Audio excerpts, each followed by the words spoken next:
In this video, I'm going to be solving this quadratic expression using completing the square method. Now, look at this. What do we have? 2x squared minus 3x minus 2 is equal to 0. The first thing I'll do is to divide through by the leading coefficient. What is that? 2. So the coefficient of x squared has to be 1 and nothing else. So when I divide through by 2, this by 2, this by 2, by 2, and by 2, this will cancel this. You have x squared minus 3 over 2x minus 2 divided by 2 is what? 1. And 0 divided by 2 is 0. So I have this now. Now, because we're talking about completing the square, it means that what is going to be that constant term that will be added to this to make it a perfect square. This negative 1 is not that constant term, and it has to be moved out. Okay? So I'm going to add 1 to both sides to get it out of here. And what I will have is x squared minus 3 over 2x is equal to 1. The question now is, how do we get that constant term that will be added to this quadratic expression here to make it a perfect square? Now, this is what you do. You examine the coefficient of this x here. You divide it by 2 and then you square it.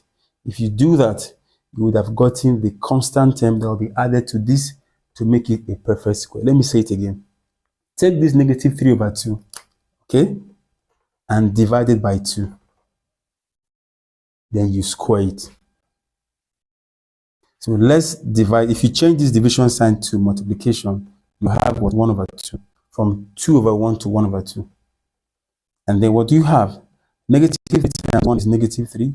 Then over what? 4 all squared. So what you have, this right here is the constant term that will be added to this expression to make it a perfect square. Now, for you to avoid doing this, if you have something like this, you pick the fraction, okay, and you multiply the denominator by 2. Because when you look at this and you look at this is negative 3 over 2. But what is this? Negative 3 over 4. So to hasten it up, multiply the denominator by 2, because that is also the same thing as dividing it by 2. So when I divided minus 3 over 2 by 2, I got minus 3 over 4. I just thought to add that. The constant term is what? Negative 3 over 4 all squared. So x squared minus 3 over 2x, then plus negative 3 over what? 4 all squared. This one now, as you can see, is a perfect square. And this is equal to 1. You must add this constant term 2 plus minus 3 over 4 all squared. Now, don't even stress it. Take the first term and the last term, this constant term, and then you put it in a bracket, then you square it. You take x minus, what's this? The minus is because we have a negative sign here. If this was plus, I would not put minus. So I have what? 3 over 4. You wrap this in a bracket and then you square it. Listen, if you expand this, you are going to get this. Can you now see that this is a perfect square? If you square root it, you get this expression inside. All right. So let me say it again. You take the first term without the square and the constant term without the square. Wrap them in a bracket and then you square like as I've done. Now this is equal to what? 1 plus negative 3 raised to power 2 is 9 and 4 raised to power 2 is what? 16. This is over 1.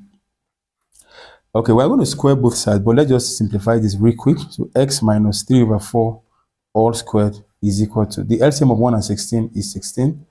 1 into 16 is 16 times 16 is 16 plus, this is what? 9. Because they will divide, you have 1 times 9 is 9.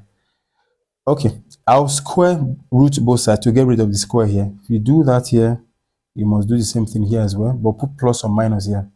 This cancels this square. You have x minus 3 over 4 is equal to plus or minus what?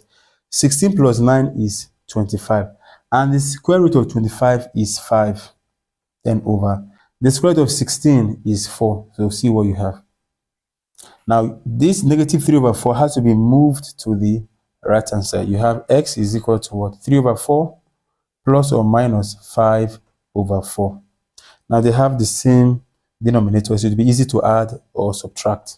Now, x is equal to 3 over 4 plus 5/4. I'm starting with plus, or x is equal to what? 3/4 minus 5/4. So to have more space, I'll just clean this off and continue from here. Now this will be what? X is equal to, what is this? 3 plus 5 is 8. That's 8/4. Or x is equal to, what about this other one? 3 minus 5 is -2 then over 4. X is equal to 8 divided by 4 is 2. And here, -2 here is 1, 2 here is 2. That's -1/2. So this is the values of x that will satisfy the quadratic equation. I will do more video on completing the square. Do let me know if you want more of this video. I'll see you in the next video.